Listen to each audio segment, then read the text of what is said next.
So many nights I'm wasting my time.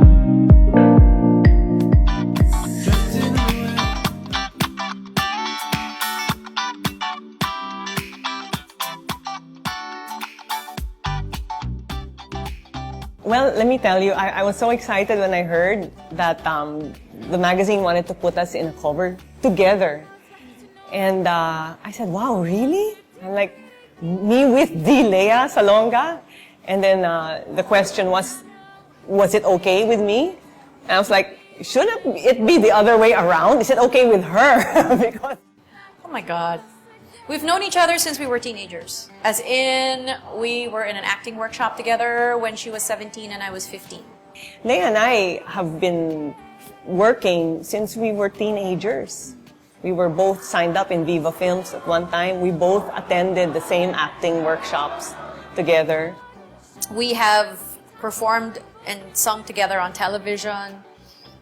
So I have seen her throughout much of both of our careers. And we're both now women in our 40s. She looks glorious. You know, Tony Award year and all these things, you know. So I think it's a great privilege and honor that I can be side by side with the Miss Lea Salonga. Much more, she has grown into herself as a person and as a mom, as a wife, all of these things. And she seems very complete and incredibly happy, and she glows from the inside out. I've always had high admiration for her. For me to see that and to see her and how ebullient she is at the shoot and how excited she is about life, it's like, yeah, she's living a good life. And I am very, very happy for her that she is.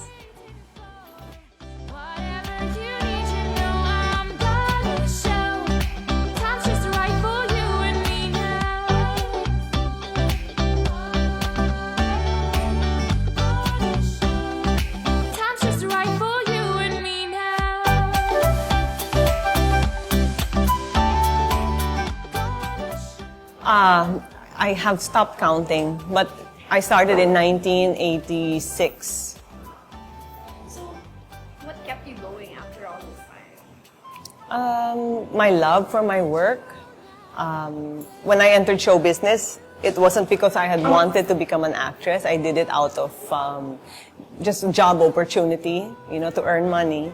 But then I eventually enjoyed what I was doing and ended up loving it. But you took off for a few years.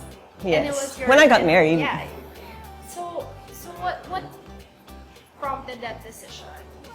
Well, I had already been working several years, from 1986, about 10 years, 11 years. I got married in 1997, and I just wanted already to have a change of pace. I was working so hard, and I decided that since I was getting married, it would be good to settle down peacefully and just concentrate on marriage and being a wife, learning about how to really do that properly. So what did you learn about yourself in that period? Well, that I had other dreams, that I had other aspirations, and I was able to dabble in the other side of my creativity, not necessarily in front of the camera anymore. So I was able to get into my arts and crafts, learn how to cook, the things that I had been wanting to do and learn, which I didn't have time for when I was younger and very busy in doing TV and film work. It was 37 years in the first week of March. So yeah, I've been at this for a little over 37 years now. Wow. Yeah, Last. that's a long time. Okay, so what has kept you going all this time? So you started really young. Yeah, like how not to get burned out by the time you're 20, right? I don't know. I think I just sincerely like what I do. I sincerely love what I do. And I like getting better at it. I like thinking, oh, there's still more I can do with my voice, or to be in a gig and discover, oh, it can actually do that. Then and then keep pushing. So that's I think it's just the constant stepping forward and moving forward and finding ways to improve. I think that's one of the things that keeps me going. And it's fun. It's just fun. That's good to hear after like. It's still a lot. I know, like, it's still a lot of fun. I still derive a lot of enjoyment out of it. It still gives me a high. The high that you get from a combination of terror, anticipation, excitement, nervousness, and then there's just this. And once you get out there and you have a rapport with the audience and you experience that, it's just that exhilaration at the end of it. It's a lot of things. It's a lot of things, and it's fun.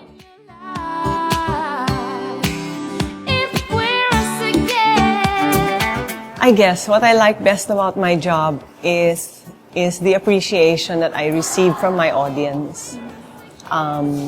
When you receive praise, when you receive compliments, no, that's what keeps me going. It inspires me. On the other end of the spectrum, what's the worst part? Well, the worst part, the usual, because in our line of work, it can be very hard physically, and it's very time consuming. So the challenge is always how to strike a balance. After all, I'm married, I have children now, and I'm always trying to strike a balance with, time management, because that's very important. When I get to travel to places I've never seen before, I got to travel to Eastern Europe for the first time last year, thanks to Il Divo. The first time I ever went to Serbia and Croatia and Slovakia and Slovenia, all of these beautiful, picturesque, almost fairy tale-like places. The best beef carpaccio I've ever had, and there's also the food, was in Zagreb. And I think one of the best olive oils I've ever had also came from Croatia.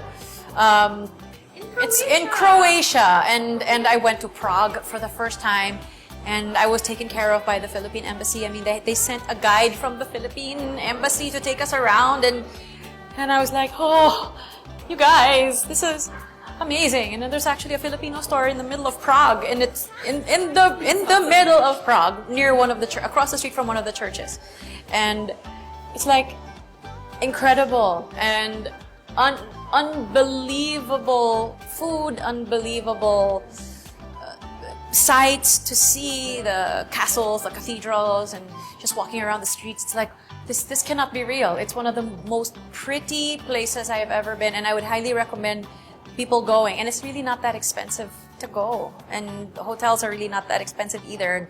And it's when you move into the more western part of Europe, that's when the prices jack up. But right now, Eastern Europe's pretty cheap.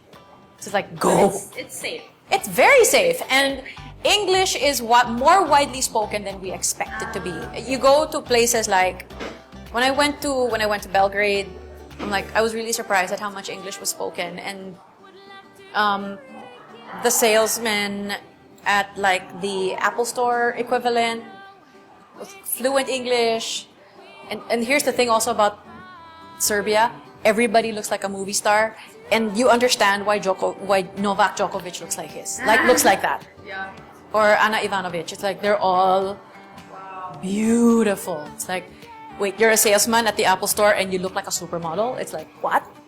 And it's normal everywhere. That's the best part. So what's the worst part? The worst part? What's the worst part about my job? Performing is great. Camaraderie is great. I think it's when I shoot a movie and we stay up so late that you're so exhausted you can't even think straight. I think anytime that it gets to that point, when your body is really, really so tired, and under any of those circumstances. We'll be doing a theater thing, we'll be in tech, and we'll be in costumes, high heels, wigs, whatever, for 12 hours straight. There will be moments like that. And, you try to do your best to keep from losing your cool, from losing your mind, and if you're the leading lady or the leading man of a show, you have a responsibility to keep it together for the sake of everyone else, because if you lose it, then it gives somebody else permission to lose it also. So I try to keep everything light. I try to keep things happy, you know, as much as possible. But yeah, I think when you're physically exhausted, that's probably the worst. Or when you get vocally exhausted, that's probably the worst part, because then there's also the panic, and if you're vocally exhausted and you have a performance that night, it kind of messes with your mind. Can I do this? Will I be able to do this? Will I be able to produce sound? So there's a lot of that. My families. Just really my family and my friends. Aside from my own opinion, I guess it would be my husband's also. His opinion also matters to me. I often ask him his opinion of certain things when I'm not sure. And while I may not agree, we don't always agree, but his inputs are good enough to consider.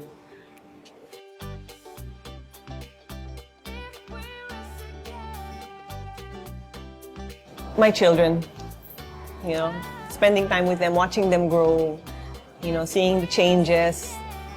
I feel like, you know, they're growing so fast, so I really have to keep an eye already on them. At the same time, I'm also busy keeping myself productive.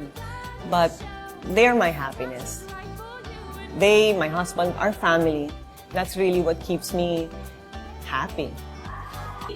I think when I'm hanging out with my family, when I'm with my daughter, because she's just one of the most fun human beings ever. She's just funny, she's a little crazy, she's goofy as all heck, and just smart and bubbly and adventurous and very different from me.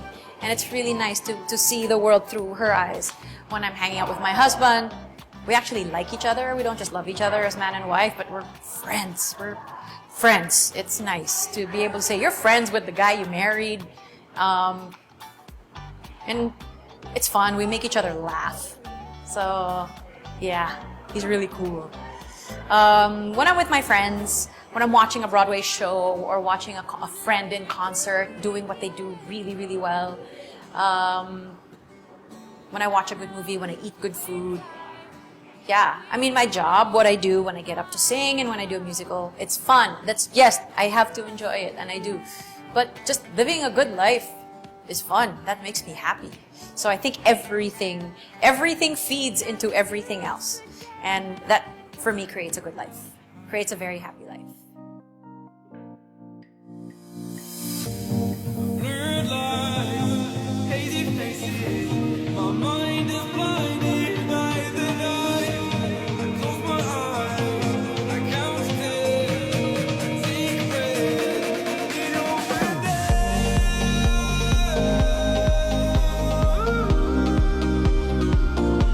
just close my eyes, and I can't tell. Just close my eyes, hazy faces, take a breath, blurred lines. Just close my eyes, and I can't tell. I was a biology student in Ateneo. I was in pre-med. It was like my first year of college.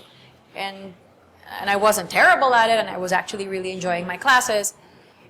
And then I auditioned for this musical, and then it just kept on going. And all of my friends in school were like, you have to do this, you have to take this opportunity, because these things are this is a once in a lifetime thing. You'd be crazy to not take a chance at this. And I'm grateful that my friends were so encouraging and at pushing me to do this.